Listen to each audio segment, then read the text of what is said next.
One power, one power, one power.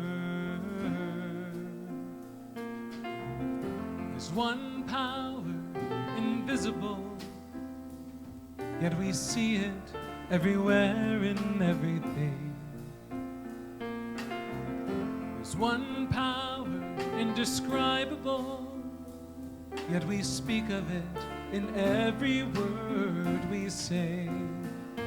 Mysterious until you know the truth. As simple as the love inside of you. Call it God, call it Spirit, call it Jesus, call it Lord, call it Buddha, Baha'u'llah, Hashem, or Heaven's Door. It's Muhammad, it's your mind, it's your soul, or it's your sign. It's the universe, it's music, Mother Earth, or Father Time. But whatever name you give it, it's all one power, can't you see? Whatever name you give it, it's the very air we breathe. Oh, it's the power of the love in you and me.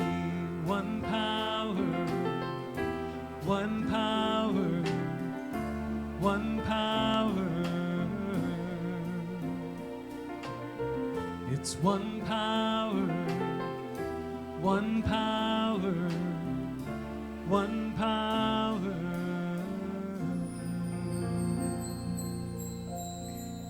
Take a moment and feel that power. Breathe it in.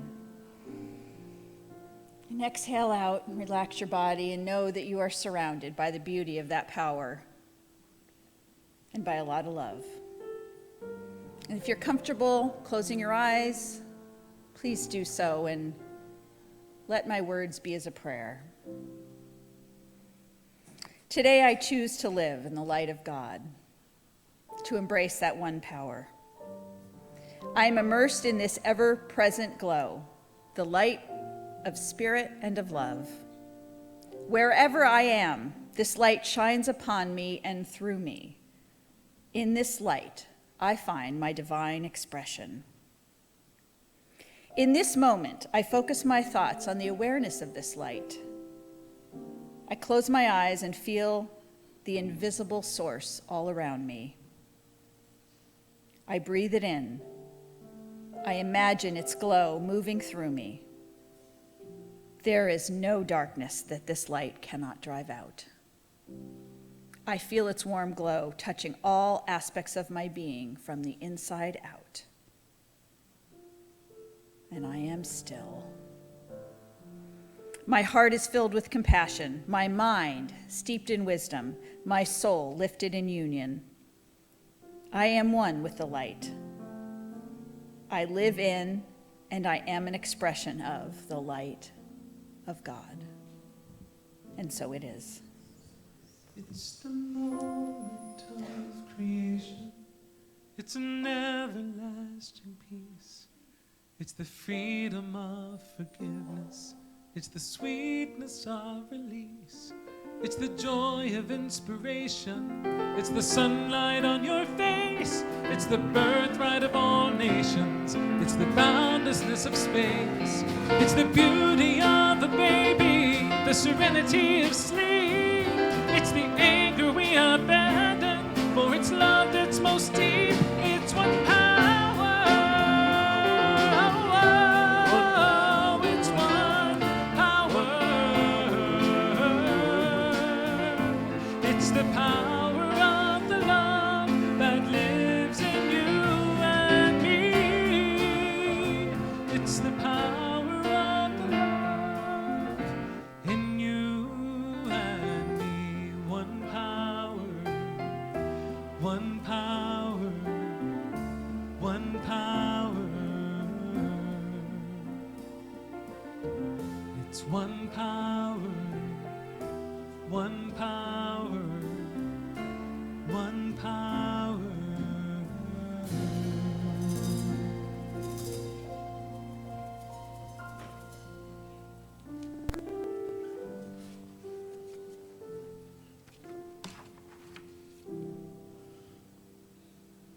Today, many will awaken with a fresh sense of inspiration.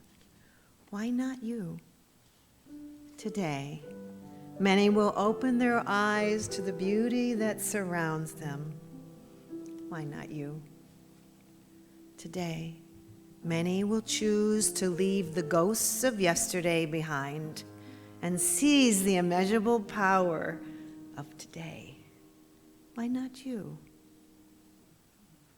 Today, many will break through the barriers of the past by looking at the blessings of the present. Why not you?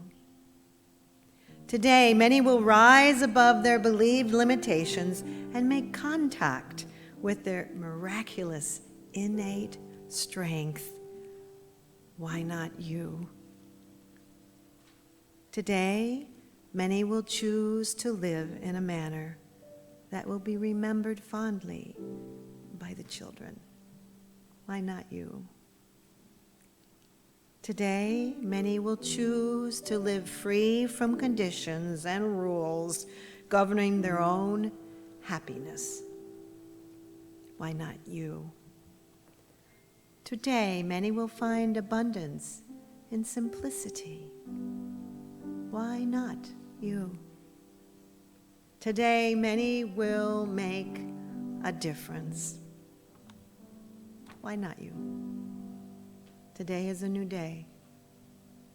Many will seize this day. Many will live it to the fullest. Why not you and me? I am a child of the living God, made in the image of perfect love. All that I am, all I've been given, to you, my God, I surrender. I surrender. I am a child of the living God, made in the image of perfect love. All that I am, all I've been given, to you, my God, I surrender. I surrender. Good morning. Happy picnic day. So you'll notice that it's kind of missing a bunch of people because we have a bunch of YOUers, the high school students, off at camp right now, so on the eastern part of the state, so they're having a lot of fun there. We're all getting ready to go to the picnic after this service, and we have giant Jenga, so you should totally come hang out with youth and family. I'm just saying, we're going to have a lot of fun. So please help us bless the kids. Thank you for being our family. Thank you for being our friend. Thank you for blessing and teaching us. God bless you. Amen. All that I am, all I've been given, to you, my God, I surrender. Thanks to all the youth, near and far, part of this beautiful spiritual community. Good morning.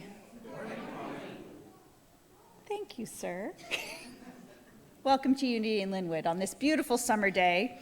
I want to personally extend a warm welcome to all of you who are here in body or in spirit, online, and those who've been able to connect the body and spirit and actually show up present wherever you are is always a great thing. So we're so glad you're here. Your presence is intentional.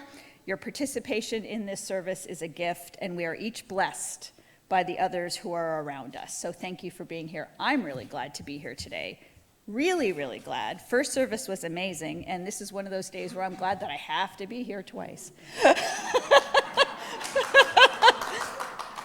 You're going to all wish you came twice. So, and something that kind of I said during first service that seemed to be a little bit of a resounding message is, I have something to share today, but it's because I needed it. And so I kind of do that sometimes on Sundays. It's like, what do I need today? Well, that's what I'm going to share or pray about or whatever, because every once in a while, somebody else needs it too. So I was looking through some notes, and it kind of struck me in a way that I needed to hear this. And for those who may be new to Unity, or anybody like me who likes reminders, I wanted to share with you one of the 5 principles of Unity, because again, it was really speaking to me. The second principle says we are spiritual beings created in God's image. The Spirit of God lives within each person. Therefore, all people, remember that, all people are inherently good. What I'm reminded of in just this moment is I need to be reminded that I'm inherently good, but I want to remember that all people, even people that I may not think are children of God, they are inherently good. That's not what my message was. It's just banged me in the head right now. And this is not to say that we are perfect, and it doesn't say that we are expected to be infallible. It says that we are good, and that is our nature. And sometimes I struggle with my own goodness, whether I'm good enough or doing enough good. Anybody else ever feel that way, right? And it comforts me, and maybe it'll comfort you too, to be reminded that my goodness is a gift. It's a gift to me, and it's a gift to others, and I don't have to work hard at it. I mean, I have to work at it, that's true, but I don't have to beat myself up when I miss the mark. So if that helps any of you today, I'm glad to share that, because it's helping me, and I needed to hear it twice. And I also needed to be reminded of the others. Others are inherently good, and we are all children of God, and we share this world together. So, amen. Today is the third Sunday of the month. The third Sunday of the month is what we designate as Giving Sunday. Whether you give by cash, check, credit card, or EFT, please consider standardizing your giving by joining our Giver Circle program. It's a safe, easy, convenient, and flexible way to give your monthly or weekly gifts, and it provides helpful data to the Board of Trustees. If you find consistent value in the services you have here at Unity in Lynnwood, please consider responding with consistent giving. There is a brochure in the information rack as you exit that gives you information, and that you can give us your information if you would like to join that program.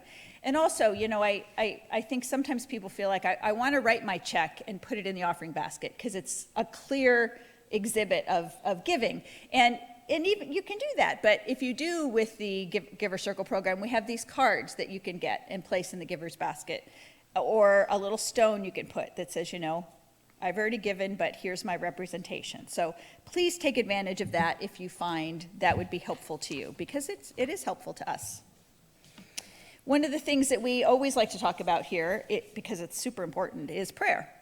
Myrtle Fillmore said, prayer is an exercise to change our thoughts, our thought habits, and our living habits, that we may set up a new and better activity in accord with the divine law rather than with the suggestions that we have received from various sources. Now, Myrtle Fillmore did not live in the era of the internet, and she still believed that there was suggestions being received from various sources. So I think of that as, sometimes we have people talking in our ear telling us what we're maybe not doing right, or what we should change, or how we should live.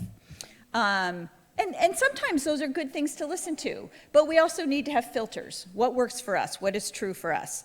And I bring up the internet because I know social media is such a huge way of looking to compare ourselves to other people. Wow, I'm not doing that, or maybe I'm not doing this right. As a parent, I have to tell you, I'm not a young woman, and I had to work hard at separating myself from those various sources that I was hearing.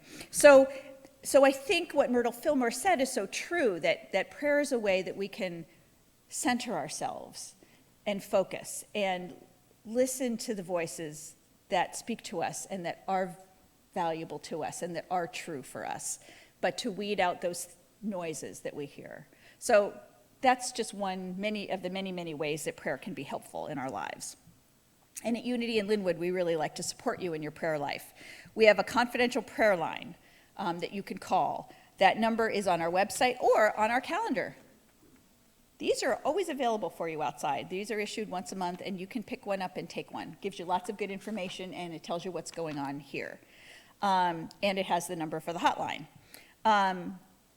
We also have prayer request slips in the seats in front of you that you can fill out. And man, just the act of writing it down sometimes is a release. Something that you may be worried about or even incredibly joyful about, but you just want to let it go out into the ether, into God. You can write it down and put this in the offering basket. When you do that, you get lots of prayer attention here at our community, and but it's confidential, so you don't have to worry about people knowing things that you may not want to be public. It's all very private. We also have amazing prayer chaplains that are with us all the time and that will be happy to pray with you after service if there's something on your heart that you just want some connection, some prayer connection with.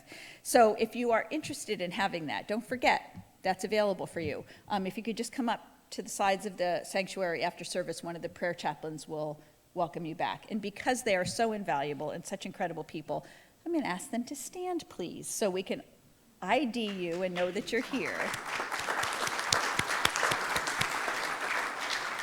And you can always recognize them by their beautiful purple stoles. So thank you for your service, prayer chaplains. We appreciate you.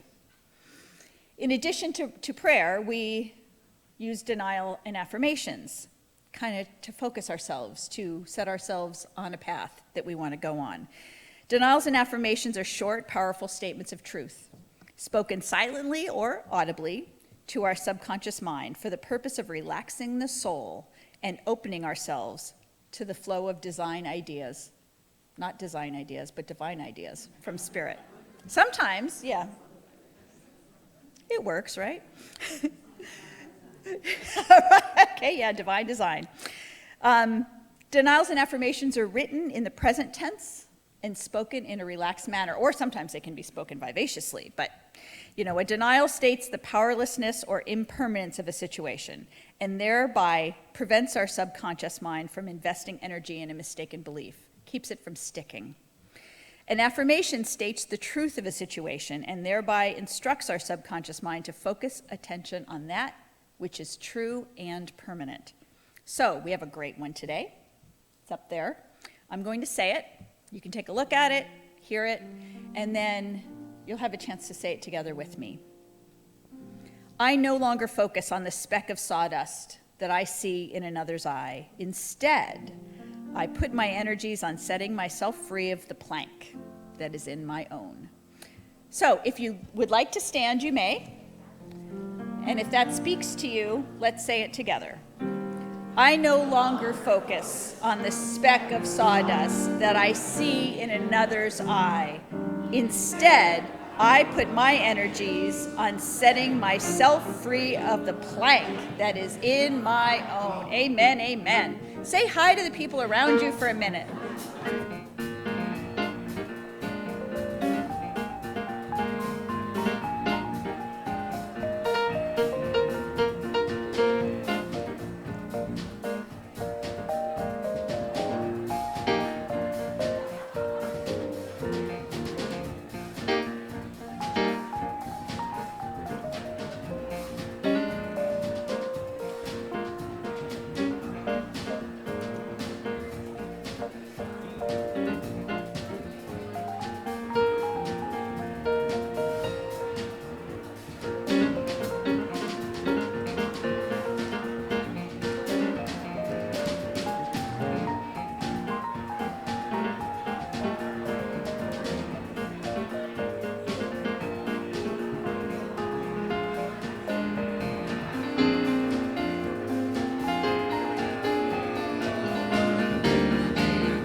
Everybody, get up on your feet.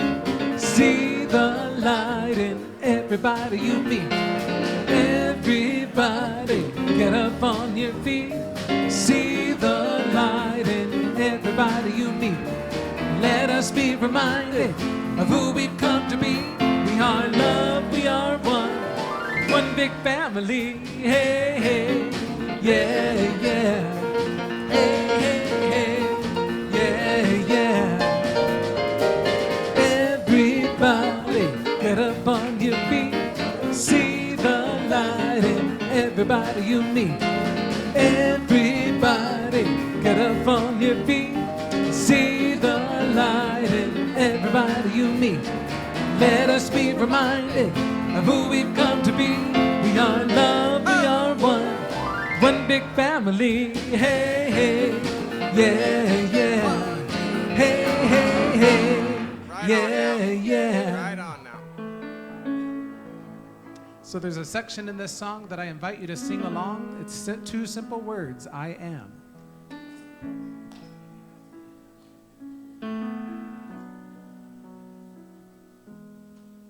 Through the earth, through the sky, through the water, through the mist in my eyes, your presence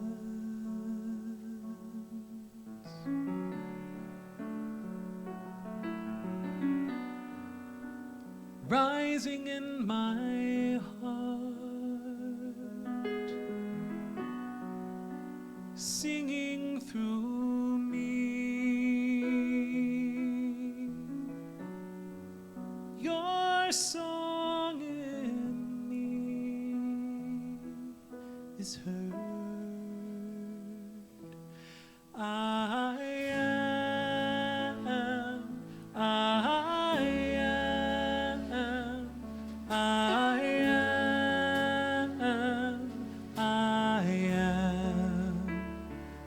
I am, I am, I am, I am. I bless myself, I bless myself, I am, I am. I bless myself, I bless myself, I am, I am. Your love reaches beyond my skin. What was lost, what was taken so painfully withheld. Separation, but you're here.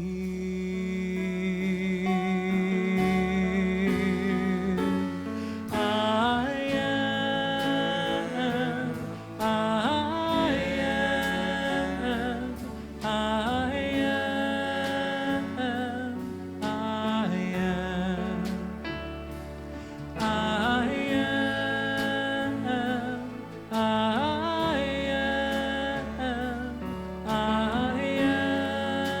am, I am. I bless myself, I bless myself, I am, I am. I bless myself, I bless myself, I am, I am. I see you in another's eyes. You speak to me through their lips, through their stories, through their lives. You are here.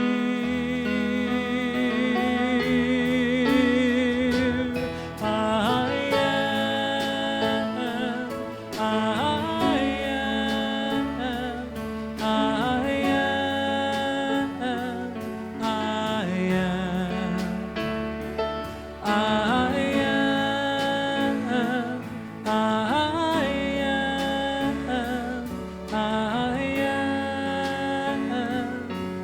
am. Hare Hare Vaheguru,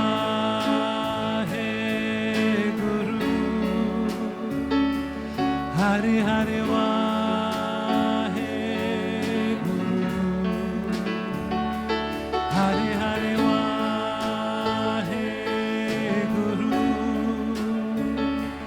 Hari Hari Waheguru. Sing out, here we go. Hari Hari Waheguru.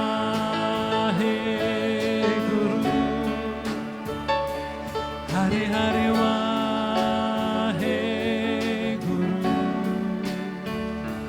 Hari Hari Waheguru.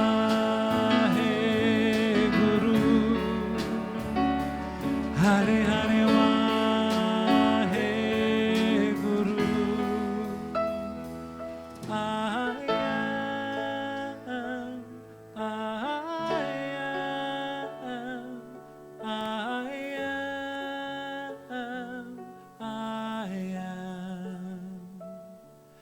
I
busy. You know, I don't know if it's possible for you to love you as much as I do, but I'd love to see you try. Turn to someone close and say, thank you for the gift of unity in Lynnwood, please. Oh, turn to someone else, and this time, as if you are truly awake, thank you for the gift of unity in Lynnwood. Woo! Allow your leaders to continue sharing gratitude with you for the countless gifts of time, of treasure, and for the even richer gift of your presence. Whether you have been here for 20 years or if this is your first Sunday, join us after this service at the all-community picnic at Lyndale Park. Lyndale Park. It is a park named Lyndale. Thank you. You are excellent students. We have been encouraged to use the Olympic View Drive driveway. We provide humanely sourced meat, vegetarian options. You are welcome to bring a side dish or a dessert if you like, reusable or compostable container. There will be ample events for our youth.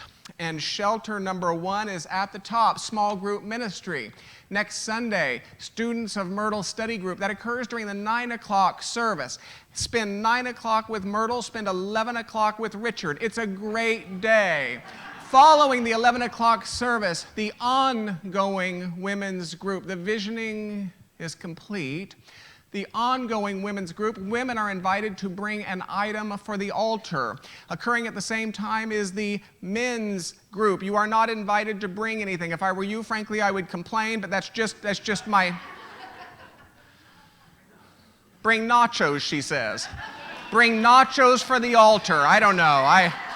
Yeah, the guys like that. How proud are you? On the 3rd of August, 100 members from our community will descend upon the home of an 85, 86-year-old widow in the Lynnwood area and complete a one-day home makeover for her. Yes, I know. Woo. The event is called Hands-On Housing. It is produced by our local humanitarian outreach ministry. There's a table in the back. Are you ready? If you have already registered, please check in at the table and verify your email address. Apparently, we have some medical doctors in our midst. Please deliver your completed background check that is required by the co-hosting organization of all participants. I did it. It's 3 minutes. It is an easy one. If you have not yet retrieved your background check form, go to the table. If you are available on the Saturday prior, that would be this Saturday, to do some advance work, please visit the table. Thank you, where you will find Welaine. She will also source you with an informational postcard that is quite attractive. I'm very happy to see you this morning. You are in noble company indeed. Reverend Nina Clark's mentor is with us from Unity of Omaha. Her name is Reverend Becky Whitehead. She is a dear friend. She is a light for me. She is an inspiration and a support beyond measure. Reverend Becky Whitehead, would you stand and allow us to give you a Unity in Lynnwood welcome, please?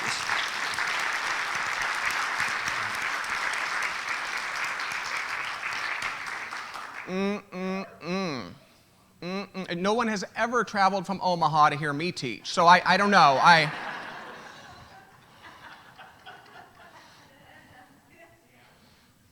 The words were used by Charles Fillmore. He would recite them at the beginning of any teaching. If you feel so inclined, please feel free to speak them after me. They go as follows: I am now.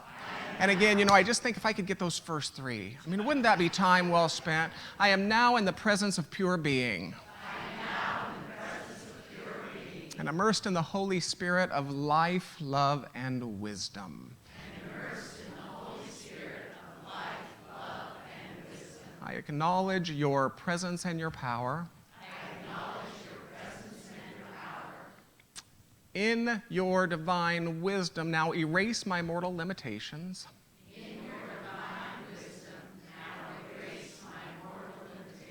And from your pure substance of love, bring into manifestation my world, according to your perfect law.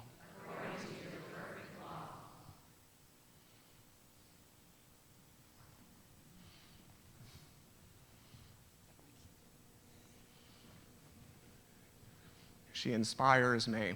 She makes me better. If she has in any way touched your life, and I know she has, if you have prayed with her, if you have spent time in her healing presence, if you have heard her teach and you desire to express a moment of gratitude for your associate minister, Reverend Nina Clark, this is your moment.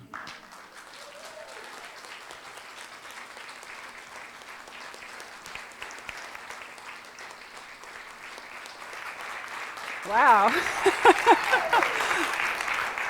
That never ceases to amaze and stun me. Whew. All right. The last time Rabbi Ted spoke, he talked about, do you remember, he talked about two kinds of teachers. He said there's one kind of teacher, the first kind, that teaches you what he or she thinks you need to know. And there's another kind of teacher that teaches what he or she wants to embody or learn themselves. And I fall into that latter camp.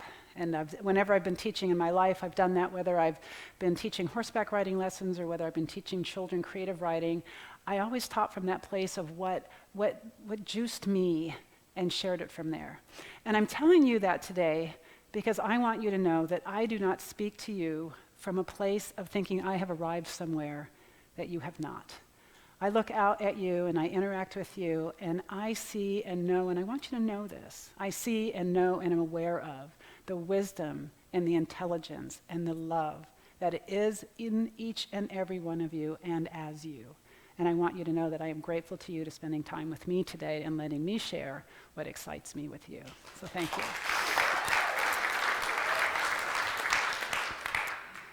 I believe that storytelling and listening to stories is as old as humanity. And I also believe that the reason it has endured is that other than direct experience, stories are how we learn best. They're safe.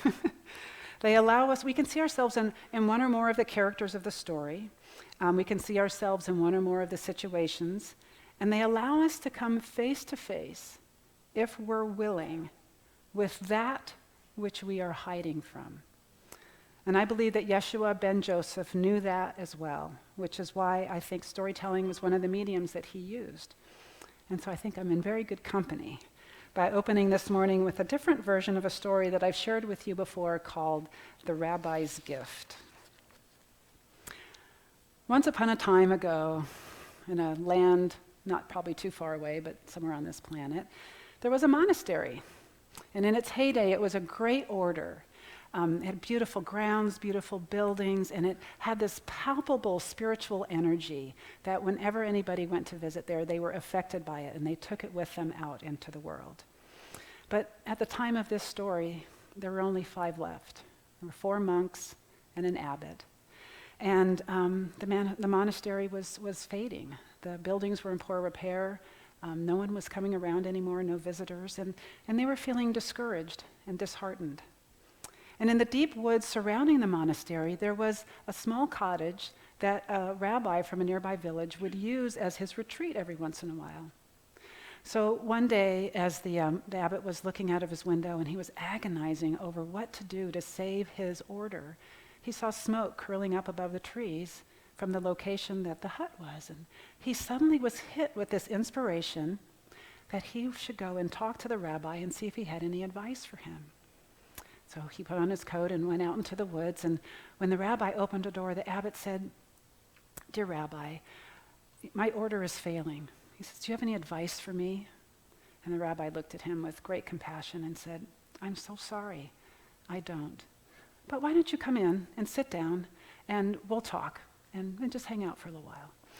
And so the two of them sat and they read from the Torah and they shared deep thoughts. And as evening gathered around the windows, the abbot made ready to go. And he said, "You know, this has been such a precious time for me, and I'm so delighted to have deepened our friendship. But I still feel like I've failed somehow, and I haven't come what I came for. Are you sure there are no words of advice that you can give me?" And the rabbi said, "I'm so sorry. I really have no words of advice." He says, "But I can tell you one thing." He says, "The Messiah is among you." Baffled, the abbot turned away and started walking down the path, so he missed the wise, knowing smile of the rabbi as he quietly shut the cottage door. When the abbot returned to the monastery, the monks came running up to him and they said, "What did the rabbi say?" And he said, "The rabbi said, I have no advice. I have nothing to give you."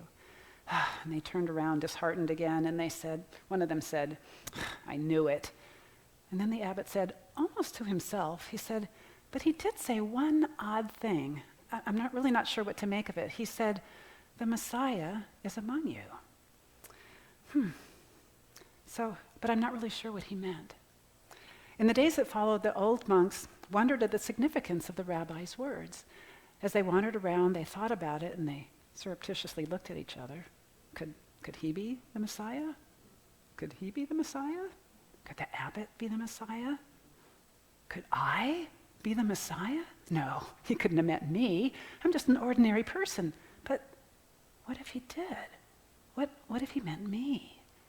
So as they went around for the next little while, doing prayers and doing their tasks, they contemplated these words, and as they did, they began to treat themselves and each other with an increasing respect and kindness, on the off chance that one of them might be the Messiah. Now, a man named William had been coming to the monastery once a week for years to deliver groceries. And it was not a job he enjoyed very much, going to this monastery filled with these gloomy, these 4 gloomy monks, kind of, hey, how you doing?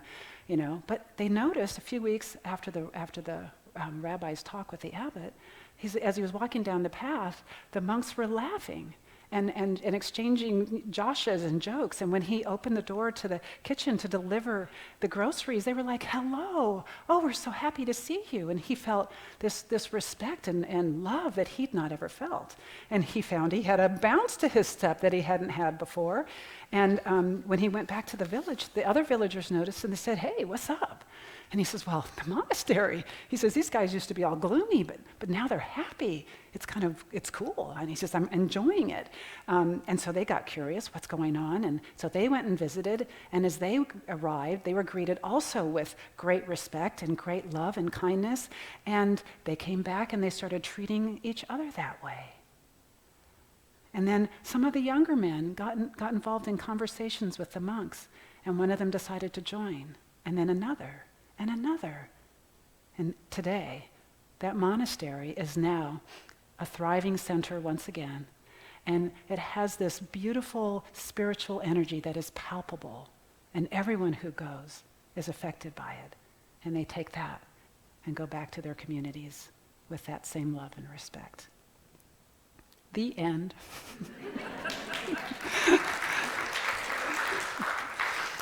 It has been a long-standing belief of mine that in order to change the world, we have to change ourselves first.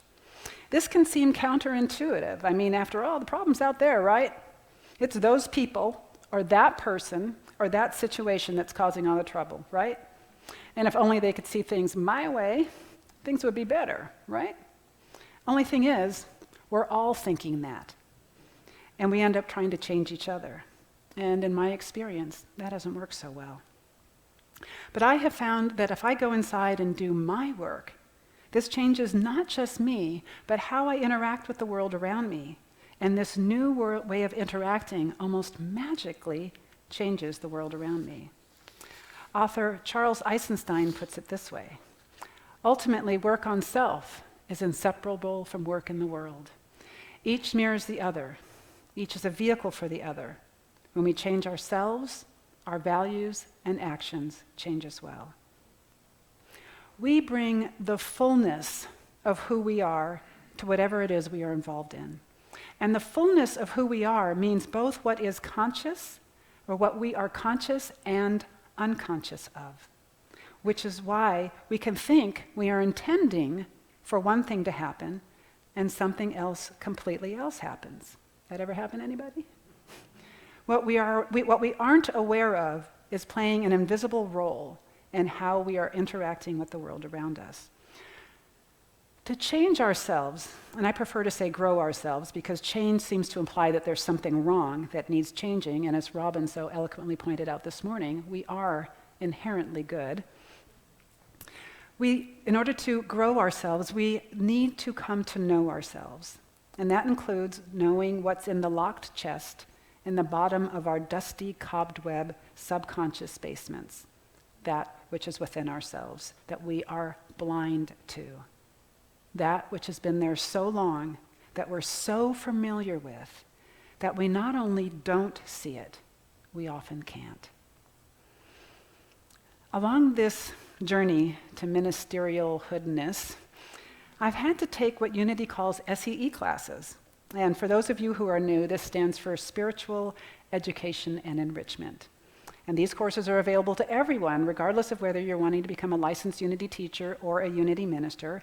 And we actually have a new one starting this coming Tuesday. I'm going to give a plug for it, Prosperity Class. It's excellent. I highly recommend it. And one of the final courses I took was called Self-Awareness. And the primary text was called Conscious Living by Gay Hendricks. In his book, one of the many questions that Hendricks asks us to sit with is the question, what are you committed to? Take a moment and ponder that for yourself. I'll wait. What are you committed to? When I first asked that question of myself, I thought I had come up with some pretty good answers. And after looking at it through the lens of conscious living, some of my answers changed. And when I look back at my life through the lens of this question, I see things from a different perspective. What I discovered is that what I think I'm committed to is not always what I'm actually committed to, because what I'm actually committed to is invisible to me. Gay Hendricks says it this way: we are already getting what we are committed to getting. I'll say it again. We are already getting what we're committed to getting. Does anyone feel the hair going up on the back of your neck? Feeling a little resistance? Did that voice in your head leap up off the easy chair and ready to do battle? You're not alone. Mine too, the first time I heard this idea many years ago. We are already getting what we're committed to getting. And Gay Hendricks says that he's not even asking you to like this idea. He hated it when he first realized it and still does. But he does want you to acknowledge the truth of it. He says, we desperately want to believe that our intentions are one thing and what happens to us is another. Now, some clarification here is important. Hendricks is not talking about a conscious commitment here.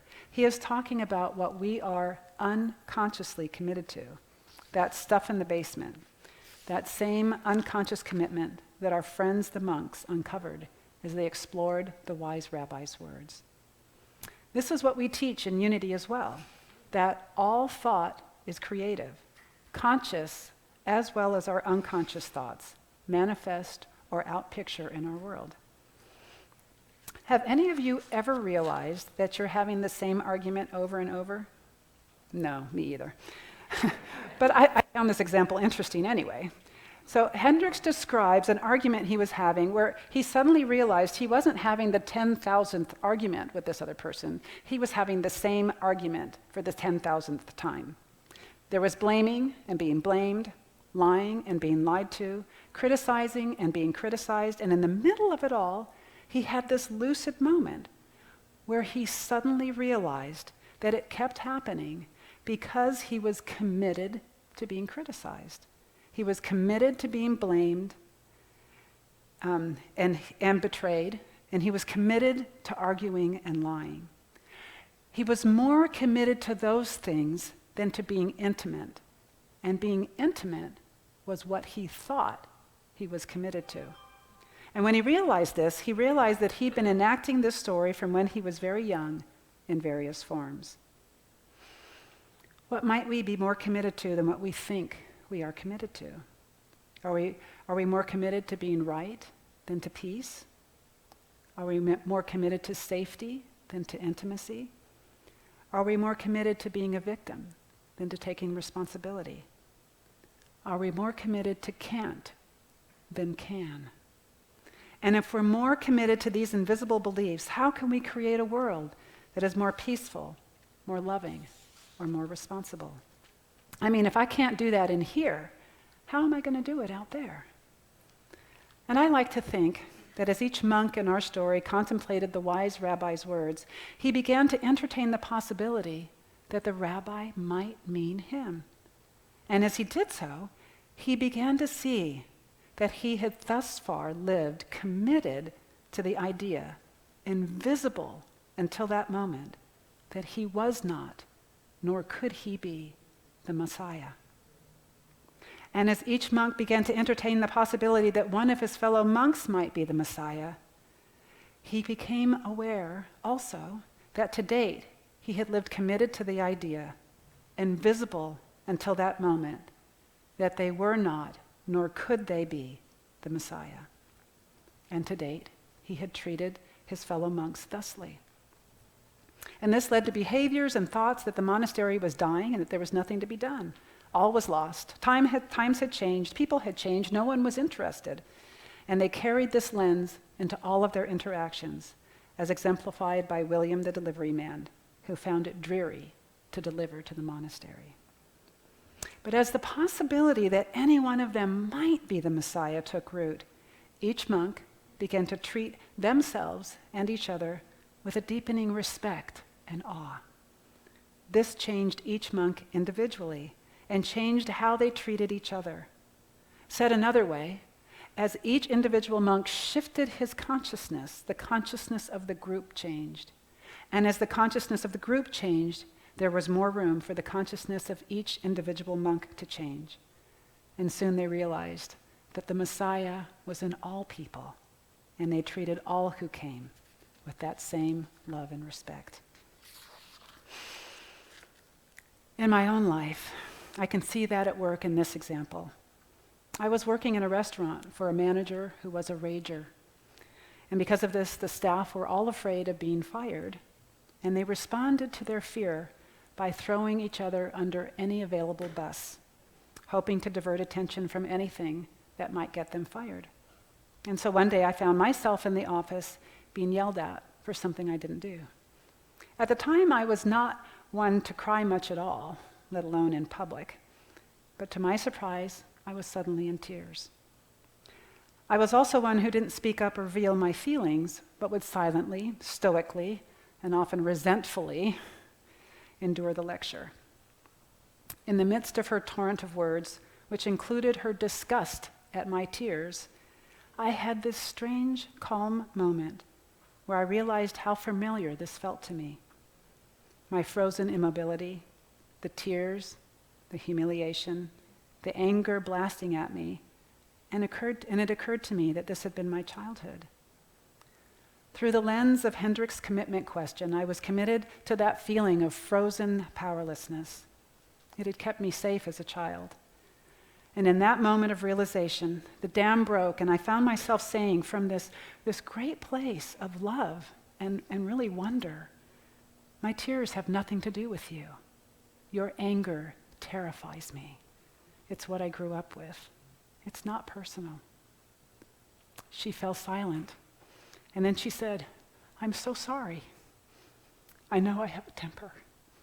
I grew up with anger as well. And I know this accusation about you is false. Let's fix this. I think that Myrtle tells us the same thing using different words. In her book, How to Let God Help You, she wrote, I didn't let any worried or anxious thoughts into my mind, and I stopped speaking gossipy, frivolous, petulant, angry words. Now think about this.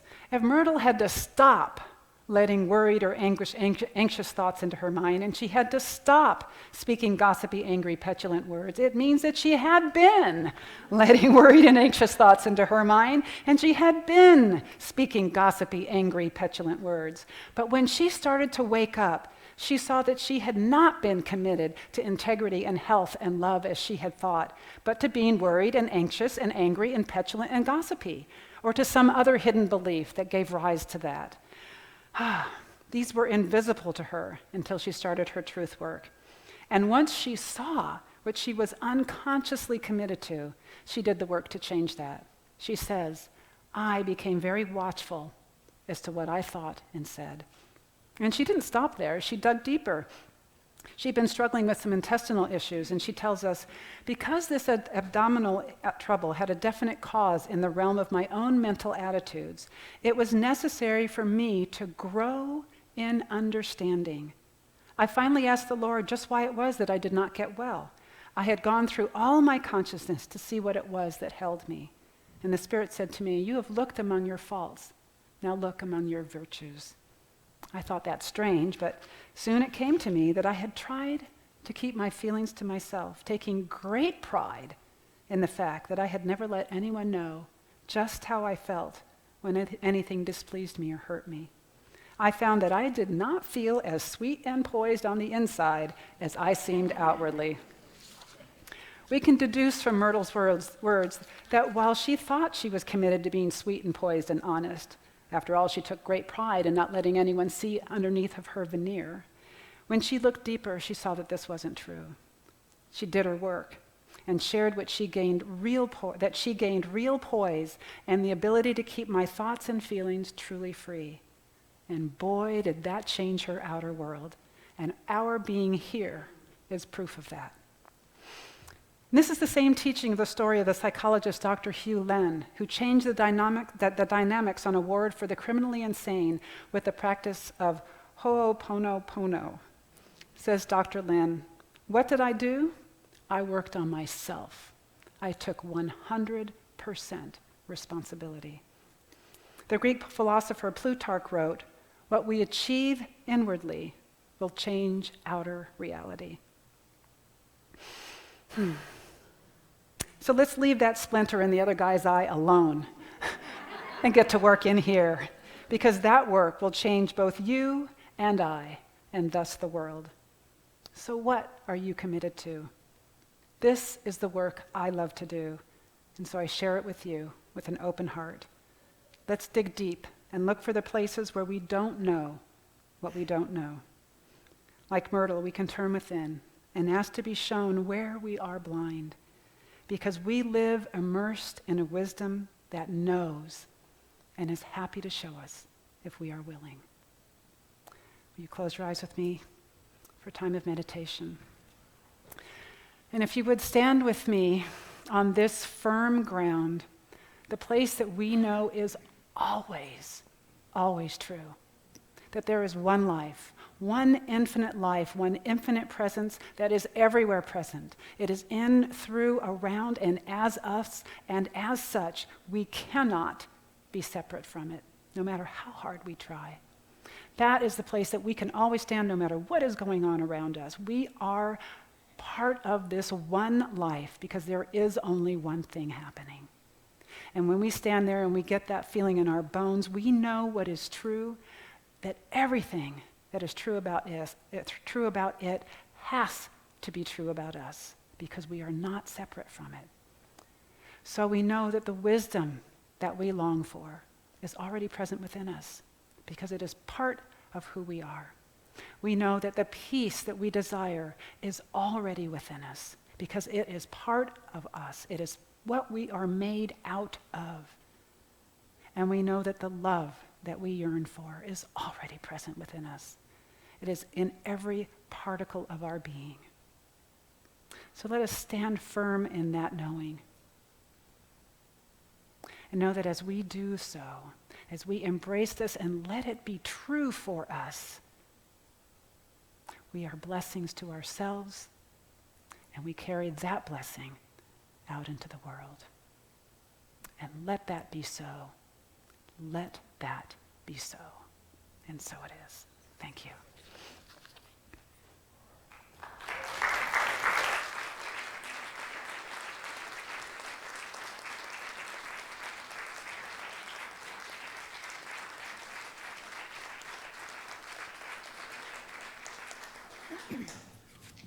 Reverend Nina, you know I love and appreciate you very much, and I think I speak for others when I say that so strongly in that is your ability to be vulnerable. Conversation we have had before, but that is so loud and clear in your teachings, and thank you. You are not alone, and neither are we, so appreciate that.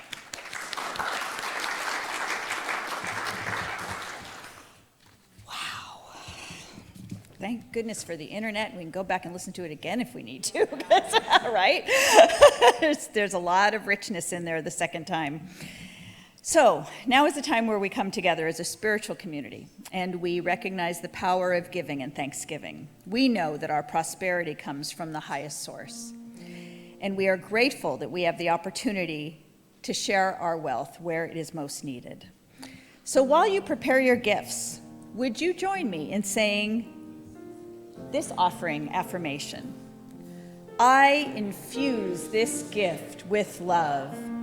I dedicate this gift to possibility. I release this gift in faith. And so it is. Blessed always, blessed always, Lord, the arms of God surround us. Let our joy be so triumphant that we rest in God and say amen. Blessed always, blessed always, Lord, the arms of God surround us. Let our joy be so triumphant that we rest in God and say amen. Blessed always, blessed always, Lord, the arms of God surround us. Let our joy be so triumphant that we rest in God and say amen. Thank you, God, that your living spirit of truth expressing through us blesses and multiplies all that we are, all that we have, all that we give, and all that we receive. And so it is. Thank you so much, ushers, for your service. I also want to acknowledge and show gratitude to our online community who is with us here today for your donations made through our live stream and our website. And we're really glad you're here with us because this is a good place to be. So we have announcements, but first we like to welcome people who are newish, here for the first time. If you are new or newish and you have not gotten this information yet, if you're new to Unity, we've provided a newcomer's information card in the chair in front of you. It says newcomer's information, so easy to find, and a stay in touch card. You can take the newcomer's information card home, stay in touch card you can fill out and give to someone with a name tag that puts you on our email list. 2 emails a month. We don't give that information away. But it keeps you in touch with what's happening here. We also have a great welcome DVD that you are welcome to take with you. It is in the information rack issue exit. Please take that home with you. It gives you more information about us. But if you are here for the first time, we do consider ourselves a community of intentional welcome, and we like to recognize and say hi to people that are here. If you are comfortable in doing so, and this is your first time with us, would you mind just putting up your hand so we can say howdy? Anybody? Thank you. Howdy. Thanks for coming, and we're happy to have you here. So, for announcements, as always, details and registration, please visit the Welcome and Information Station in the back corner. So I'm going to get this one right this service because she's here. I don't want to mess it up. Today's flowers are dedicated by Cheryl Jones. Happy birthday, Nadine Pierre.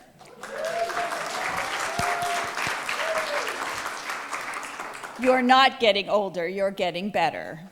Did I do it right? Okay, good. I messed that up first service, and man, you would have been mad at me. Cheryl would have just, happy birthday. And by Colleen White, happy birthday to her son, Michael, his wife, Amy, and her granddaughter, Mariah. If you'd like to make a flower donation, please do so in our gift shop for a suggested love offering of only $10. One man's trash is another man's treasure. or women's or person's. Trash goes treasure. You may not want it anymore, but somebody else might. Announcing a fun, well-organized, attractive, everybody in, upscale rummage-style fundraiser on August 24th. And just to be clear, there will be no trash.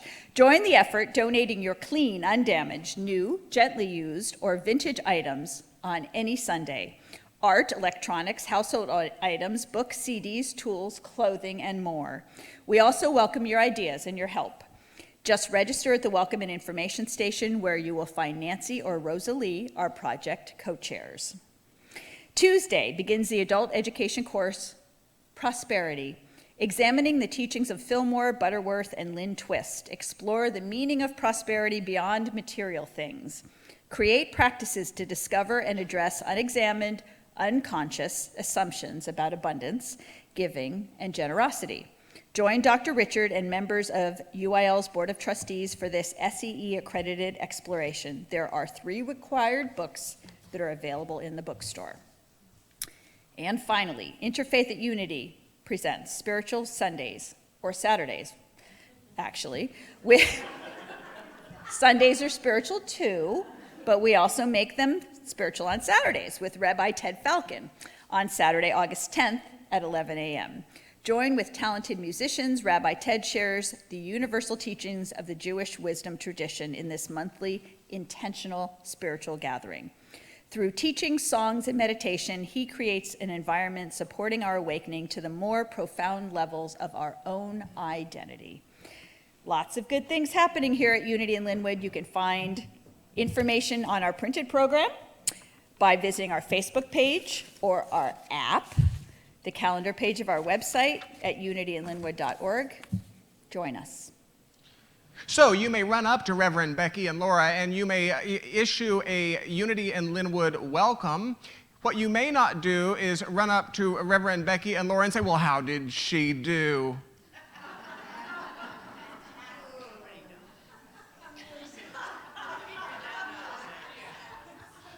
Do not try any of that tricky stuff. You know, one thing you can count on at Unity in Lynnwood, whether it's a 9 o'clock service, an 11 o'clock service, or a special service, is good food. We do good food. Whether it's produced by the local humanitarian outreach ministry or youth and family ministry or your board of trustees or your amazing hospitality team, good food.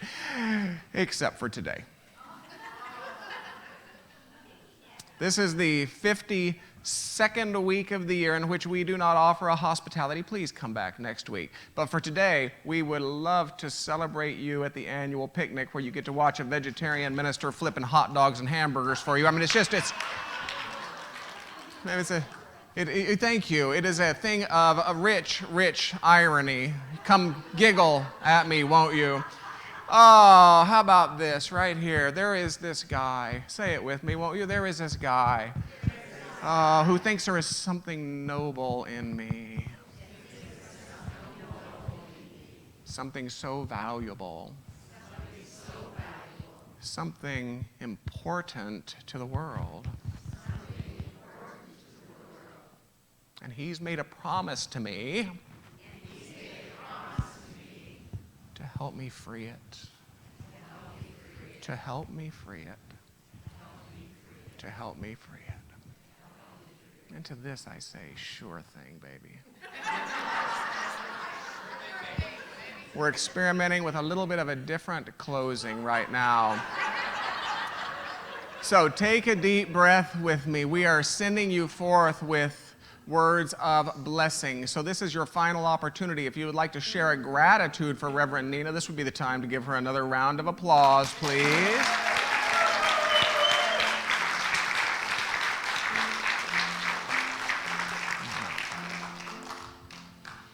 If there's a first name of any soul you would like to invite into this closing blessing experience, just speak that first name now, please. And so, yes, we say yes. Whether those names were spoken with the human tongue or the human heart, it matters not. We say yes. And we hold them, conjuring that faculty of imagination, we hold these souls in our mind's eye as we begin with these words of blessing. May the long time shine upon you. All love surrounds. We say yes to all that we hold God to be. We say yes to an enoughness. We say yes to an enoughness of wisdom.